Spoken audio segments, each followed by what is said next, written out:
জম্মু ও কাশ্মীরের সন্ত্রাসী হামলার পাল্টা জবাব দিতে পারে ভারত। ভারতের কড়া জবাবে ভয়ে কাঁপছে পাকিস্তান। পাক সরকারকে কোণঠাসা করতে একের পর এক পদক্ষেপ নিয়ে চলেছে ভারত সরকার, আর তাতে ক্রমশ চিন্তায় পাকিস্তান। মনে করা হচ্ছে ভারতের পক্ষ থেকে যে কোনো সময় সামরিক পদক্ষেপ নেওয়া হতে পারে, আর তা শুনে ভয়ে পাক সেনার মনে ভয় ধরে গিয়েছে। ইতিমধ্যে কয়েক হাজার পাক সেনা পদত্যাগপত্র জমা দিয়েছেন, কিন্তু পাক সেনা প্রধান আসিম মনির তাদের আটকে রেখেছেন। পাকিস্তানের সামরিক বাহিনীর মনোবল ভেঙে পড়েছে। সোশ্যাল মিডিয়ায় পোস্ট হওয়া নানা ভিডিওতে দেখা যাচ্ছে যে এক পাক সেনা যুদ্ধের খবর শুনে কাঁদছেন। এই হচ্ছে পাকিস্তানের পরিস্থিতি। এই পরিস্থিতিতে কিনা তারা ভারতের সঙ্গে যুদ্ধ করবে বলছেন। কোথাও কোথাও পাক নাগরিকরা বলছেন যে পাকিস্তানকে শেষ করার মূলে রয়েছে পাকিস্তানি মিলিটারি, তারা এর থেকে মুক্তি চান। আর এই গোটা বিষয়টা নিয়ে অবসরপ্রাপ্ত কর্নেল দীপ্তাংশু চৌধুরী কি বলছেন শোনাবো আপনাদের।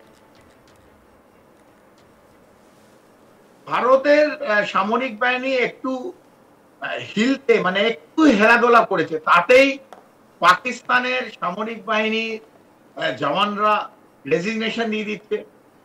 প্রায় 1500-1600 জওয়ান রিজাইন করে গেছে অলরেডি, মানে চিঠি পাঠিয়েছে। তাদের আটকে রাখা হচ্ছে। 250 জন অফিসার, পাকিস্তান সামরিক বাহিনীর অফিসার রিজাইন করেছে। কিছু পালিয়ে গেছে, কিছু ইসলামাবাদ লাহোর থেকে তাদের ভিসা ছিল, তারা অলরেডি চম্পট দিয়েছে, পালিয়ে গেছে, ভাগোরা। আমরা জানি যে বালুচিস্তানের পিএলএ কিভাবে প্রহার করছে পাকিস্তানের সামরিক বাহিনীর ওপর। আমরা প্রত্যেকে জাফর এক্সপ্রেস জানি কি হয়েছিল, এবং বিশাল সংখ্যক পাকিস্তানের সামরিক বাহিনী ওখানে মৃত্যুবরণ করেছিল, বিএলএ অ্যাটাক করেছিল। তার কিছুদিন পরেই একটা কনভয় অ্যাটাক হয় সেই বালুচিস্তানে একটা জেলায়। সেই জেলা অ্যাটাক হওয়ার পর আমরা জানি কি অবস্থা হয়েছিল সেখানে। প্রায় 10টা বাসে 90 জন পাকিস্তানের সামরিক বাহিনী সেখানেও ব্লাস্টে উড়ে গেছিল।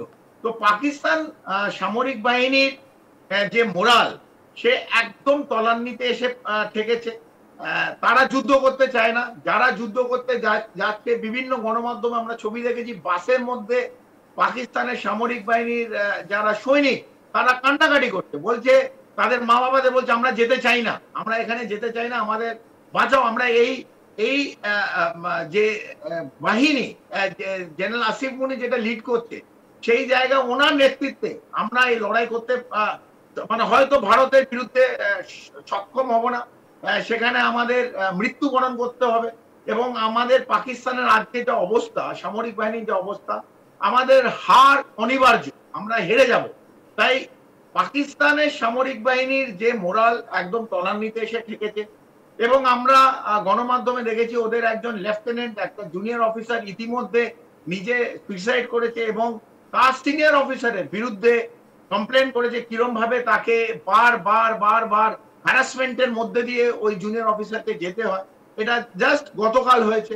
এবং আমরা এই যে বিভিন্ন ছবি উঠে আসছে সামরিক বাহিনীর যে মোরাল, একটা পুলিশ চৌকি যখন পাকিস্তানের সামরিক বাহিনী অ্যাডভান্স করছে, মোবিলাইজ হচ্ছে, একটা পুলিশের চৌকির ইন্সপেক্টর কমপ্লিট এই সামরিক বাহিনীকে হুমকি দিয়ে আটকে দিচ্ছে পাকিস্তান।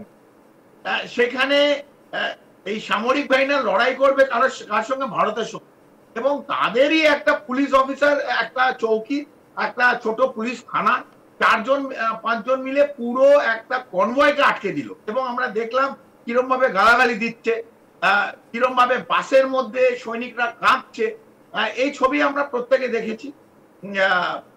আমরা জানি না এই আসিফ মনিরের নেতৃত্বে পাকিস্তানে সামরিক বাহিনী ভারতের সঙ্গে, যারা একটা ফুল মোরাল, আর্মি, নেভি, এয়ারফোর্স একসঙ্গে লড়াই করছে। 140 কোটি ভারতবাসী এই সামরিক বাহিনীর পাশে দাঁড়িয়ে আছে।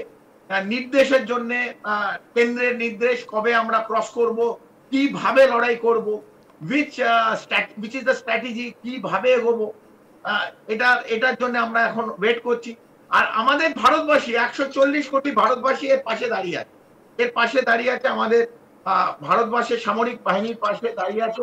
এবং আমরা এটা দেখছি, যে আমাদের শক্তি, আমরা এই আমাদের নাগরিকের পাশ থেকে আমরা এই শক্তি পাই। তো এর ঠিক অপোজিটে পাকিস্তানের আজকে যে মোরাল, ওদের নিজেদের নাগরিকদেরও মোরাল একদম নিচে। ওরা চাইছে, বলছে এর বিরুদ্ধে, ভারতের বিরুদ্ধে আমাদের লড়াই করা উচিত নয়। কারণ আমাদের আবার একটা বড় হার হবে। 71 আমরা দেখেছি, কার্গিলে দেখেছি, 65-তে দেখেছি। এই হার বারবার হেরে যাওয়া, এই জেনারেলরা যারা লিড করে, এরা পাকিস্তানকে প্রায় শেষ করে দিচ্ছে। পাকিস্তান মিলিটারি, ওদের নাগরিকরা বলছে, ওদের টিভিতে বলছে, গণমাধ্যমে বলছে যে পাকিস্তান মিলিটারি আমাদের দেশটাকে শেষ করে দিল। তো আমরা এর থেকে মুক্তি চাই। এখনো ইমরান খানকে আটকে রেখে একটা পাপেট শাহবাজ শরীফকে বসিয়ে রেখেছে পাকিস্তান প্রাইম মিনিস্টার। যা আসিম মুরিন বলছে সেটাই নাচছে। বিলাওয়াল ভুট্টো নিজের পরিবারকে পাঠিয়ে দিচ্ছে এবং সমস্ত জেনারেলরা নিজের পরিবারদের বিদেশে পাঠিয়ে দিচ্ছে।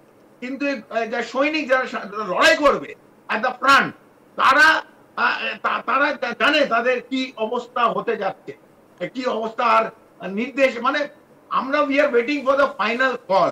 এবং এর পরে পাকিস্তানে কি হবে ভারতবাসী এবং বিশ্ব এটা দেখবে। এবং এইদিকে পূর্বে যারা ওই মোহাম্মদ ইউনূসের 2-3টে ছুটকে লাফালাফি করতে ইঁদুরের মতন, ছাগলের তৃতীয় সন্তানের মতো, তাদের কাছে আমার একটা নিবেদন, আপনারা একটু চুপচাপ বসুন। আপনারা এখনো ছোট বাচ্চা, হাফ প্যান্ট পরেন, এখনো ফুল প্যান্ট পরেননি।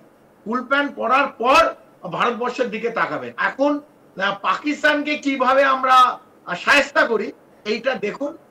এইটা দেখে আপনারা বুঝুন যে ভারতের সামরিক বাহিনীর যে ক্ষমতা এবং ইকোনমিক মাইন্ড, এটা আপনি বুঝে তারপর কোনো অ্যাকশন। এরই মধ্যে পাকিস্তানের সরকারে বড় ধরনের পরিবর্তন ঘটেছে। বৃহস্পতিবার আইএসআই প্রধান লেফটেন্যান্ট জেনারেল মোহাম্মদ আসিম মালিককে জাতীয় নিরাপত্তা উপদেষ্টা হিসেবে নিয়োগ করা হয়েছে। 2022 সাল থেকে এই পদটি একেবারেই খালি ছিল। শুধু তাই নয়, লেফটেন্যান্ট জেনারেল আসিম মালিক আইএসআই এর প্রধান পদেও বহাল থাকবেন। এর অর্থ তিনি এখনো সেনার সঙ্গেই আছেন। এর আগে কোনোদিন আইএসআই এর প্রধান হিসেবে কর্মরত কাউকে জাতীয় নিরাপত্তা উপদেষ্টার পদে আনেনি পাকিস্তান। এই বিষয়ে একটি চিঠি সামনে এসেছে, যে চিঠিতে লেখা আছে, লেটারের উপরের দিকটাতে লেখা রয়েছে পাকিস্তানের গেজেটে প্রকাশিত পাকিস্তান সরকার মন্ত্রী পরিষদ সচিবালয় বিভাগ, ইসলামাবাদ, 29 এপ্রিল 2025। এরপরই নোটিশে লেখা লেফটেন্যান্ট জেনারেল মোহাম্মদ আসিম মালিক, হাই ব্র্যাকেটে এম, ডিজি ব্র্যাকেটে টি, তাৎক্ষণিকভাবে জাতীয় নিরাপত্তা উপদেষ্টার অতিরিক্ত দায়িত্ব পালন করবেন। আর তারপর নিচে লেখা manager, printing corporation of Pakistan press, Islamabad. ডান দিকে দেখুন সাইন করা রয়েছে ক্যাবিনেট সেক্রেটারি কামরান আলী আফজালের। এই লেটার দেখে পরিষ্কার যে পাকিস্তান ভারতের ভয়ে থরথর করে কাঁপছে।